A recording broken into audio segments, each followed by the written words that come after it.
Hey guys, welcome to study IAS. हम हमारी environment की सीरीज को यहाँ पे कंटिन्यू करते हैं। पीटी 365 की ये लेक्चर 4 है सीरीज का। 1 2 3 योग करते हैं, आपने देख लिया होगा। इस लेक्चर सीरीज में हम कवर करने वाले पॉल्यूशन और इंटरनेशनल लेवल पर देखेंगे और नेशनल लेवल पर देखेंगे क्या क्या इनिशिएटिव्स हमको इम्पोर्टेंट है यूपीएससी प्रीलिम्स पर्सपेक्टिव से। उससे पहले कुछ अनाउंसमेंट्स आपके लिए। अनअकैडमी लेकर आया है आपके लिए पॉपुलर डिमांड पर 28 अगस्त तक के लिए ऑफर को एक्सटेंड कर दिया गया है। टेस्ट सीरीज आप ले सकते हैं और हो सकता है कि प्राइस आगे बढ़ जाए तो आप इसमें एनरोल कर सकते हैं। मेंटरशिप डेज चल रहे हैं और कॉम्प्रिहेंसिव कवरेज आपको देखने को मिल जाएगा। आप स्टडी आईएएस का कोड इसमें यूज़ कर सकते हैं। सीएससी एश्योर एक नया इनिशिएटिव लॉन्च किया है जिसमें अगर 2 साल का आप सब्सक्रिप्शन लेते हैं तो आपको 1 साल का एक्सटेंशन मिल सकता है। साथ ही साथ आप लोन के लिए भी यहाँ पे अप्लाई कर सकते हैं। डिस्क्रिप्शन में लिंक दी गई है। 20 बुक्स हिंदी माध्यम के विद्यार्थियों के लिए बनाई गई है यूपीएससी एक्सपर्ट्स द्वारा अनअकैडमी के, जिससे आप कॉम्प्रिहेंसिव कवरेज आपको मिल सकता है। यूपीएससी कॉम्बैक्ट आप इसमें फाइट कर सकते हैं और स्कॉलरशिप जीत सकते हैं। न्यू बैचेस अनाउंस हो रहे हैं 21, 22, 23 के लिए। 60 डेज का प्लान है। मिशन एयर 1 360 डिग्री कवरेज यहाँ पे देखने को मिल जाएगा। 1 ईयर बैचेस, 2 ईयर बैचेस अपने आपका जो भी प्रिपरेशन लेवल है उसके अकॉर्डिंग आप अकेडमी को ज्वाइन कर सकते हैं। ये यहाँ पर फीस चार्ज दिए गए हैं। तो स्टार्ट करते हैं हम हमारा फर्स्ट टॉपिक जो कि है पॉल्यूशन। पॉल्यूशन में हम बात करेंगे सबसे पहले एयर पॉल्यूशन की। So if we talk about pollution, उसमें सबसे फर्स्ट टॉपिक आता है एयर पॉल्यूशन। अब एयर पॉल्यूशन के अंदर हम सबसे पहले डील करने वाले हैं स्टबल बर्निंग में।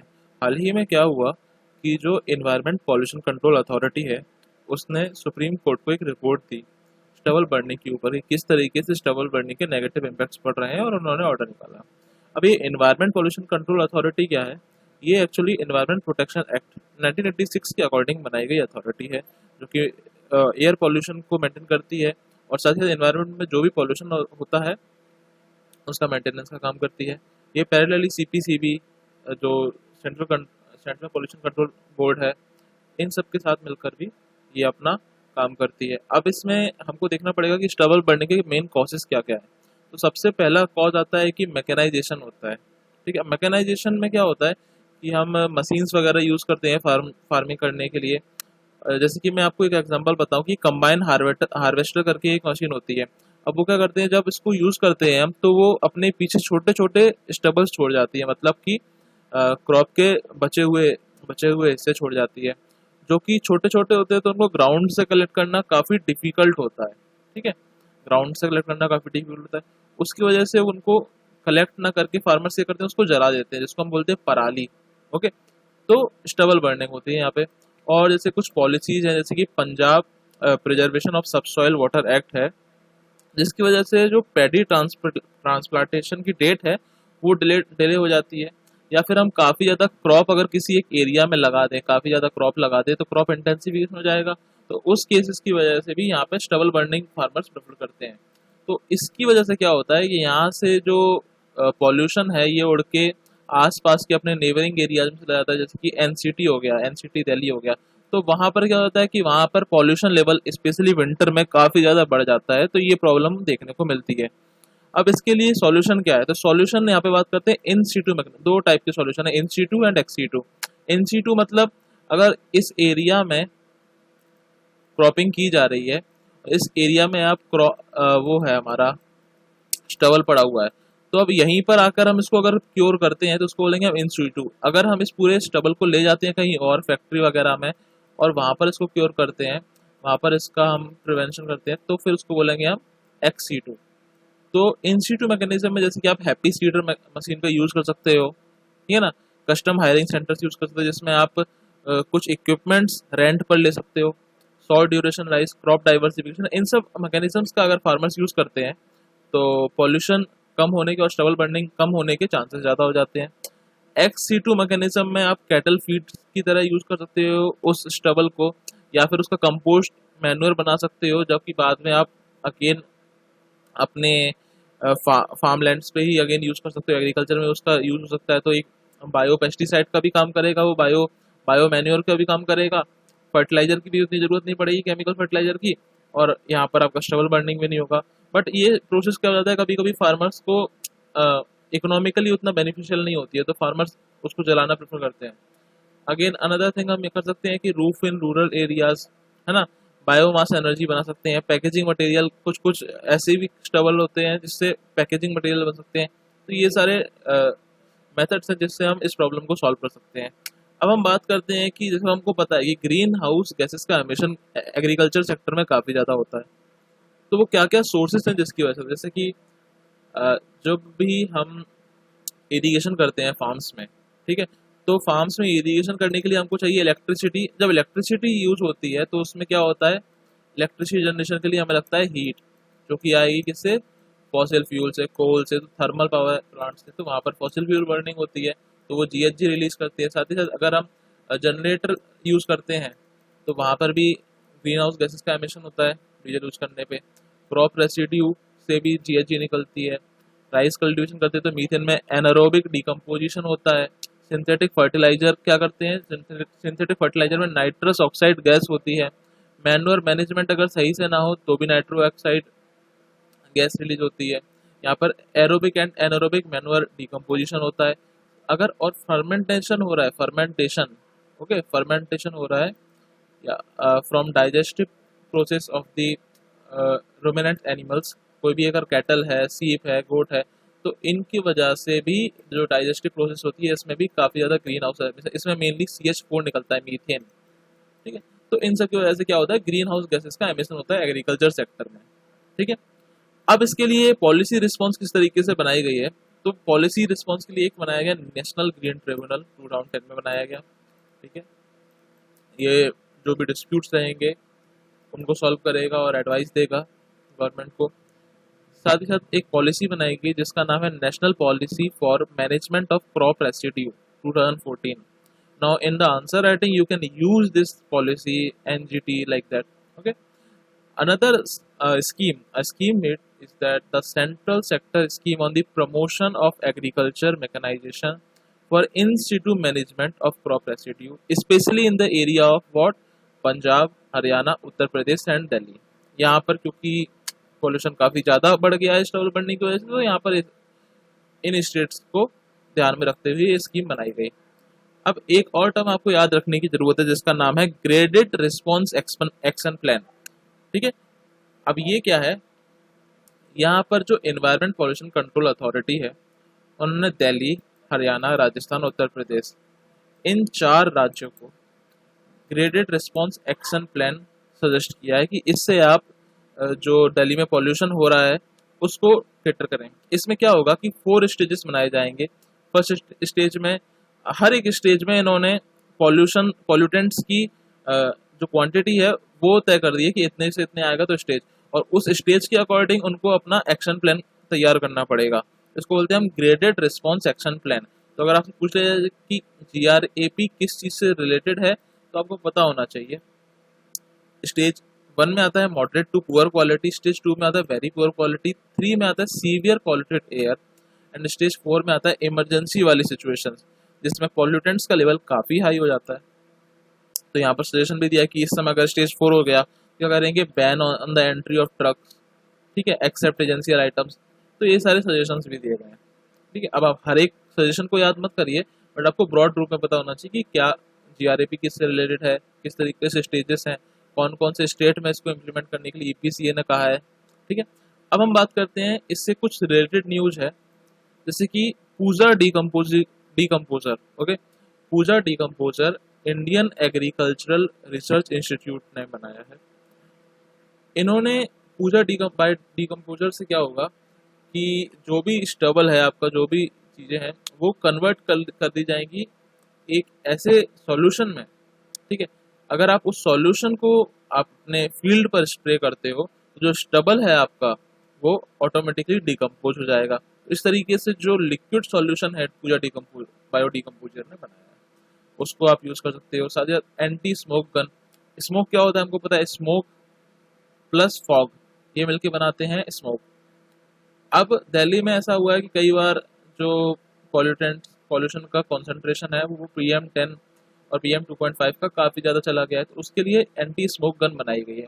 अब ये क्या करेगी, ये एक अल्ट्रा फाइन फॉग क्रिएट कर देगी, ठीक है, जिसपे छोटे छोटे वाटर ड्रॉपलेट्स होंगे, वो स्प्रेड हो जाएंगे लेस देन 10 माइक्रोन के, और वो एक तरीके से जैसे ही स्प्रेड होंगे तो वो एक हाइग्रोस्कोपिक सब्सटेंस का काम करेंगे, जिसके ऊपर जो पूरा का पूरा स्मॉग है वो आके बैठ जाएगा।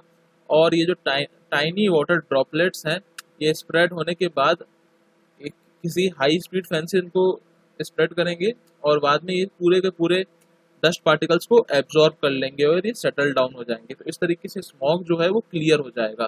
This is called anti smog gun. ठीक है। Another important point we need to note is the green crackers. आपको पता होगा कि लाइक 1-2 ईयर्स पहले जो सुप्रीम कोर्ट है उसने गाइडलाइंस जारी की थी ग्रीन क्रैकर्स के लिए। अब ग्रीन क्रैकर्स में 3 केमिकल्स नहीं होते हैं, ये याद रख लेना कि 3 केमिकल्स बैन होते हैं जो यूजुअली नॉर्मल क्रैकर्स में यूज होते हैं। लिथियम, आर्सेनिक, बेरियम, और इसका चौथा चौथा वाला केमिकल है लेड। तो lithium, arsenic, barium and lead, ये चार केमिकल्स यूज नहीं होते हैं, और इनको नाम दिया जाता है स्वास, स्टार, सफल। तो safe water releaser, safe thermite cracker and safe minimum aluminium crackers. This is very important. This is developed by whom? NEERI, national environmental and engineering research institute. Okay, ये एक CSIR का ही part है। तो नीरी ने इनको develop किया है। इसमें होता क्या है कि जब भी फटाका जो होता है वो फटता है, उसके बाद ये वाटर वेपर रिलीज करते हैं, जिससे कि हाँ जल्द ही जो भी मटेरियल है उस फटाके का वो एब्जॉर्ब हो जाता है, और उसको ऊपर नहीं उड़ने देता, राइज नहीं करने देता डस्ट पार्टिकल को, और फिर डस्ट पार्टिकल सेटल डाउन हो जाता है। ठीक है। तो इस तरीके से ग्रीन क्रैकर्स होते हैं। Another important concept is of green charcoal. ठीक है। रिसेंटली ग्रीन चारकोल हैकाथॉन अभी लॉन्च की गई थी मिनिस्ट्री ऑफ पावर के द्वारा, जिसमें ऑब्जेक्टिव था कि वो क्लीन एयर करे by eliminating the farm fire, producing renewable energy out of the agri residue।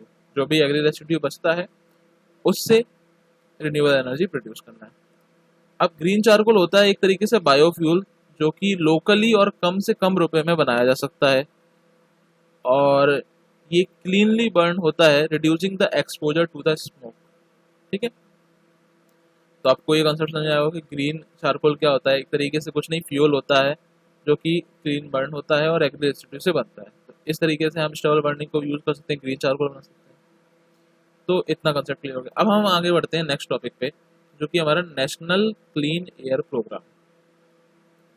तो ये जो नेशनल क्लीन एयर प्रोग्राम है, ये MOEF ठीक है, इन्होंने लॉन्च किया है। इस प्रोग्राम के अकॉर्डिंग क्या करेंगे कि जो PM 2.5 और PM 10 का एमिशन होता है, इसके कॉन्सेंट्रेशन को हमको कम करना है, और उसकी लिमिट्स भी सेट कर दी हैं। तो 20% नेक्स्ट 5 ईयर्स में कम होना चाहिए। ठीक है। और इसका बेस ईयर रखा गया है 2017। ओके, क्या रखा गया है? 2017 बेस ईयर रखा गया है। तो ये आपको पता होना चाहिए बेस ईयर क्या है। अब इसका मैकेनिज्म ये है कि जो यूनियन गवर्नमेंट रहेगी वो स्टेट गवर्नमेंट को डायरेक्ट करेगी, और स्टेट गवर्नमेंट क्या करेगी, जो स्टेट पॉल्यूशन कंट्रोल बोर्ड है और लोकल अर्बन बॉडीज हैं, ये दोनों कोऑर्डिनेट करेंगे आपस में, और ऐसा 102 सिटी सेलेक्ट की जाएंगी, उसमें अप्लाई होगा। इसमें CPCB जो है यूनियन गवर्नमेंट की तरफ से एग्जीक्यूटिंग एजेंसी रहेगी, और स्टेट की तरफ से SPCB, और यहाँ पे लोकल अर्बन बॉडी से कोऑर्डिनेट किया जाएगा। तो इस तरीके से इस प्रोग्राम को एग्जीक्यूट करना है। तो इसमें आप बेस ईयर को याद रखिए और किसने ये लॉन्च किया है और मैकेनिज्म याद रखिए। अब हम आगे बढ़े तो एक यहाँ पर रिपोर्ट है, first ever international day of clean air for blue sky. ठीक है। इन 2019 यूनाइटेड नेशन ने एक रेजोल्यूशन अडॉप्ट किया था international day for clean air से रिलेटेड। तो ये यहाँ पर सितंबर से 2020 से स्टार्ट हो चुका है। कुछ नहीं है, यहाँ पे ये क्लीन एयर के लिए अवेयरनेस रेज करेंगे, एयर क्वालिटी को लिंक करेंगे, है ना, और कैंपेनिंग वगैरह करना है। ये उतना इम्पोर्टेंट न्यूज़ नहीं है, आगे बढ़ते हैं। हाँ, ये थोड़ा इम्पोर्टेंट है, emission norms for thermal power plants, TPPs। Okay, यहाँ पर जो डेडलाइन थी एक्चुअली, यहाँ पर इन्वायरमेंट प्रोटेक्शन अमेंडमेंट रूल्स 2015 आए थे। तो उन्होंने सेट किया था कि विद इन 2 ईयर्स, 2015 से लेकर 2 ईयर्स 2017 तक, इसको फेज मैनर में हम यहाँ पर चेंजेस करेंगे। उसकी जो डेडलाइन थी उसको एक्सटेंड कर दिया गया है 2022 तक। ठीक है। ये क्यों किया गया, मतलब थर्मल पावर प्लांट्स इसमें हमको प्रोटेक्शन ऐसी क्या लाने की ज़रूरत है? बेसिकली जो एनर्जी है, जैसे कि CSE centre for science and environment के एस्टीमेट के अकॉर्डिंग जो coal based thermal power plants होते हैं वो 70% of total fresh water withdrawal के लिए रिस्पॉन्सिबल होते हैं और 60% ऑफ टोटल इंडस्ट्रियल एमिशन के लिए रिस्पॉन्सिबल होते हैं ऑफ पार्टिकुलेट मैटर। 45% उनकी वजह से होता है SO2 का और 30% NOx। मतलब इतना ज़्यादा पॉल्यूशन ये TPPs करते हैं ना, थर्मल पावर प्लांट्स करते हैं। तो इसके लिए रूल्स ला गए 2015 में। अब उन रूल्स के अकॉर्डिंग कुछ चीज़ों को लिमिट किया गया, जैसे कि नॉर्म्स लाए गए, न्यू नॉर्म्स लाए गए सस्पेंडेड पार्टिकुलेट मैटर के लिए। ये पहले से नॉर्म्स थे तो इनको अमेंड किया गया। SO2 के लिए नॉर्म्स लाए गए कि यहाँ इतने इस लिमिट से ज़्यादा नहीं होना चाहिए, अगर इस लिमिट से होता है तो ये पेनल्टी होगी। इसके अकॉर्डिंग हम एग्जैक्टली हर एक नॉर्म्स में नहीं जाएंगे क्योंकि वो उतना इंपॉर्टेंट नहीं है, बट इंपॉर्टेंट ये है कि हमको पता होना चाहिए क्या क्या वेराइटी ये कवर कर रहा है, SO2, NOx, mercury, and most important is the specific water consumption, क्योंकि ये वाटर कंजम्पशन भी काफ़ी ज़्यादा करता है, 70% करता है, हमने लास्ट टाइम देखा, लास्ट स्लाइड में देखा। तो उसके लिए भी नॉर्म्स लाए गए। और यहाँ पर अकॉर्डिंग टू द ईयर, जिस ईयर में वो इंस्टॉल हो जाए, 2003, 2016 के बाद, 2016 के बाद, तो उसके अकॉर्डिंगली उन्होंने नॉर्म्स सेट किए हैं। ठीक है, तो आपको बेसिक आइडिया होगा इस टॉपिक के बारे में। अब हम बात करते हैं कि पॉल्यूशन कंट्रोल टेक्नोलॉजीज। तो यहाँ पर कुछ पॉल्यूशन कंट्रोल टेक्नोलॉजीज दी गई हैं जो कि काफ़ी ज़्यादा इंपॉर्टेंट है एग्जाम पर्सपेक्टिव से। सबसे तो यहाँ पर अब हम कवर करते हैं फ्लू गैस डीसल्फराइजेशन, जो कि एक पॉल्यूशन कंट्रोल टेक्निक है। ऐसे कुछ और पॉल्यूशन कंट्रोल टेक्निक देखेंगे, जैसे हम SCR and SNCR and electrostatic precipitator. अब इसमें जो फ्लू गैस डीसल्फराइजेशन नाम से आप समझ गए होंगे कि यहाँ पर सल्फर को हटाना है, तो यहाँ पर SO2 को रिमूव किया जाता है। ठीक है, किससे? जो एग्जॉस्ट से जो फ्लू गैस निकल रही है किसी भी इंडस्ट्री के पॉल्यूटेंट से, वहाँ से। अब इसके लिए दो मेथड्स होते हैं, dry FGD and wet FGD का। तो ड्राई FGD में क्या करते हैं कि लाइम को रिएजेंट की तरह यूज़ किया जाता है और जो गैस है उससे रिएक्ट कराया जाता है, और इससे मेथड से हम यहाँ पे SO2 को रिमूव करते हैं। वेट में हम वेट स्लरी ऑफ लाइम लेते हैं और उससे इसको रिएक्ट कराते हैं, then we will get to remove the SO2 sulphur. Another process is selective catalytic reduction. इसमें हम कैटलिस्ट का यूज़ करते हैं, जिससे नाइट्रोजन को हम NOx को हम नाइट्रोजन ऑक्साइड्स को हम नाइट्रोजन में कन्वर्ट करते हैं in the presence of catalyst. Catalysts are like titanium dioxide, vanadium pentoxide, tungsten trioxide. Like these catalysts we use and we convert them into the nitrogen, and after converting them into the nitrogen we will remove them. So SCR can remove 60 to 90% of NOx, nitrogen oxide. ऐसा ही होता है SNCR, selective non catalytic reduction. यहाँ पर हम catalyst का use नहीं करते हैं, डायरेक्टली रिएजेंट को हम रिएक्ट कराते हैं नाइट्रोजन ऑक्साइड से जो फ्लू गैस से निकल रहा है, जैसे यूरिया हो गया, अमोनियम हाइड्रोक्साइड हो गया, और डायरेक्ट रिएक्शन होता है यहाँ पर, और उस तरीके से हम लोग कर आते हैं। इलेक्ट्रोस्टैटिक प्रेसिपिटेटर में क्या होता है, एक फिल्ट्रेशन डिवाइस बनता है। ये फिल्ट्रेशन डिवाइस क्या करता है, फाइन पार्टिकल्स, जो भी फाइन पार्टिकल्स फिल्ट्रेशन के उसको रिमूव करता है, और उन फाइन पार्टिकल्स को रिमूव करने के लिए ये इलेक्ट्रिसिटी की एक इलेक्ट्रिक चार्ज का यूज़ करता है, जिससे कि सारे के सारे चार्जेस के जो भी गैसेस हैं उसमें से जो चार्ज है वो एक्यूमुलेट हो जाता है और फिर उसको रिमूव कर देते हैं स्मोक को। ठीक है, ये डायग्राम दिया गया है। एक और यहाँ पर न्यूज है कि जो थर्मल पावर प्लांट्स हैं यहाँ पर उनको कोल विथ हाई एस कंटेंट ये यूज़ करने के लिए अलाउ कर दिया गया है एनवायरनमेंट मिनिस्ट्री के द्वारा। इसका रीज़न ये था कि इंडिया में जो कोल मिलता है उसका एस कंटेंट काफ़ी ज़्यादा है, तो due to the economic benefits this particular condition which has been given in 2014 regulation that coal producer को सारी की सारी impurities रिमूव करनी पड़ेगी, है ना, उस कंडीशन को यहाँ पर ओवरटर्न कर दिया गया है। ठीक है, तो ये आपको याद रखने की जरूरत है। अब हम बात करते हैं नेक्स्ट अमोनिया पॉल्यूशन पे। अमोनिया एक्चुअली एक colourless highly reactive and soluble alkaline gas होती है। ये न्यूज़ में इसलिए थी क्योंकि प्रयागराज में इफ्को करके एक प्लांट था जहाँ पर अमोनिया गैस लीक हो गई थी, और अमोनिया को स्टोर किया जाता है लिक्विड फॉर्म में, under high pressure and gaseous at low temperature. High pressure, low temperature, and it is naturally present in bodies. Obviously it is secreted into the kidneys to neutralize excess acid, है ना। Source क्या होता है, सबसे high source अभी ammonia का है जो है एग्रीकल्चर, उसके बाद लाइफ स्टॉक, है ना, उसके बाद फर्टिलाइजर, इंडस्ट्रियल व्हीकल, ऑर्गेनिक, तो याद रखने की जरूरत है। और अमोनियम नाइट्रेट जो है ये फर्टिलाइजर की तरह यूज किया जाता है। आपने नाइट्रोजन साइकिल भी पढ़ा होगा, वहाँ पे भी आपने पढ़ा होगा किस तरीके से अमोनिया का नाइट्रोजन का रोल होता है NH3, फिर अमोनाइजेशन किया जाता है, नाइट्रोफिक्सेशन होती है, ठीक है। तो अमोनिया पॉल्यूशन इस तरीके से होता है। हमने इंपॉर्टेंट पॉइंट्स देख लिया अमोनिया पॉल्यूशन के। अब इफेक्ट क्या होता है, ऑब्वियसली अमोनिया पॉल्यूशन कंट्रीब्यूट करता है क्लाइमेट चेंज में, एयर पॉल्यूशन में, वाटर पॉल्यूशन में, ठीक है। फर्टिलाइजर जो भी होती हैं, अगर वो फर्टिलाइजर ट्रेन हो रहे हैं वाटर में तो वाटर पॉल्यूशन करते हैं, है ना। इकोसिस्टम डैमेज होता है, आपका यूट्रोफिकेशन होता है। अगर किसी भी पॉन्ड या लेक में नाइट्रोजन के कंपाउंड्स की मात्रा काफ़ी ज़्यादा बढ़ जाती है तो वहाँ पर यूट्रोफिकेशन हो जाता है, जैसे एल्गल ब्लूम्स बनने लगते हैं, ठीक है।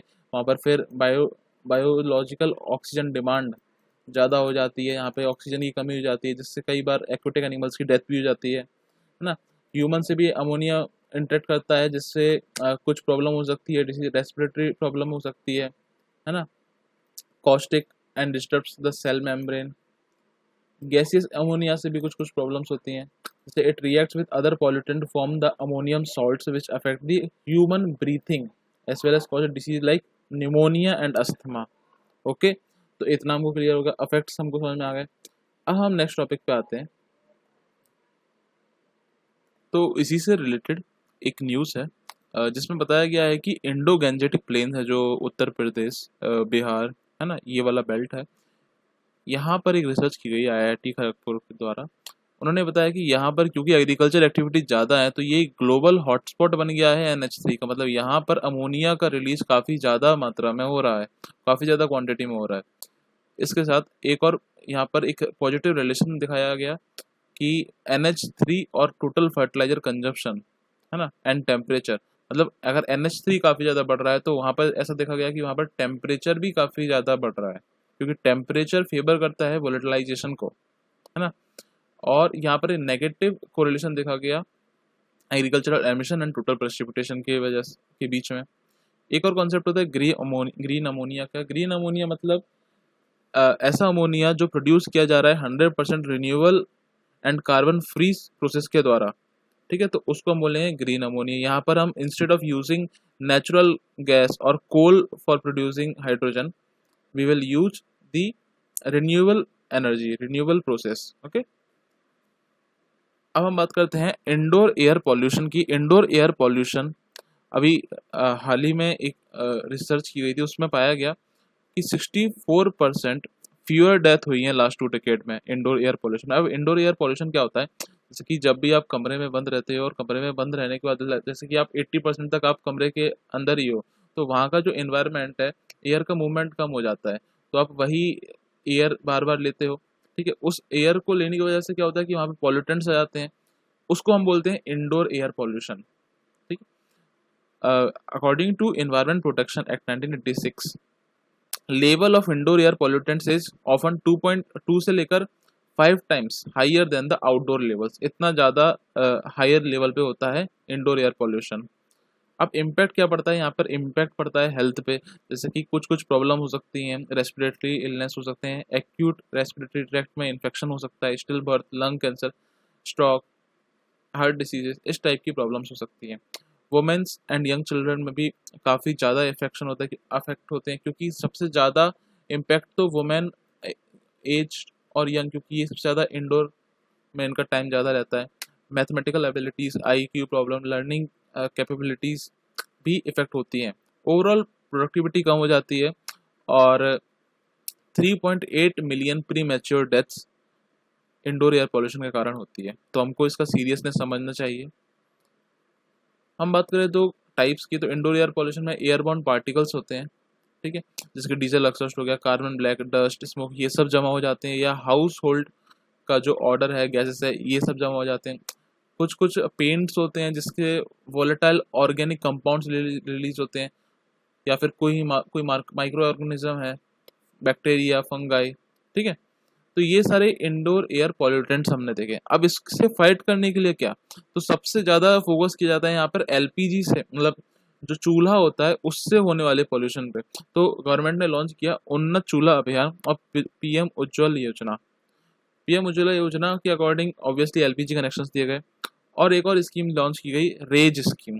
रेज स्कीम को ईईएसएल एंड यूएसएड ने जॉइंटली लॉन्च किया था।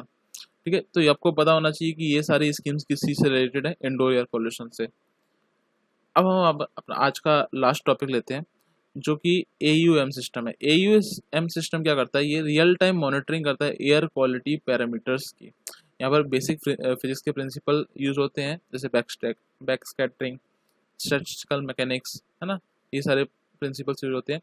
ये आइडेंटिफाई करता है, क्लासीफाई करता है और क्वांटिफाई करता है वेरियस पॉल्यूटेंट्स को साइमल्टेनियसली।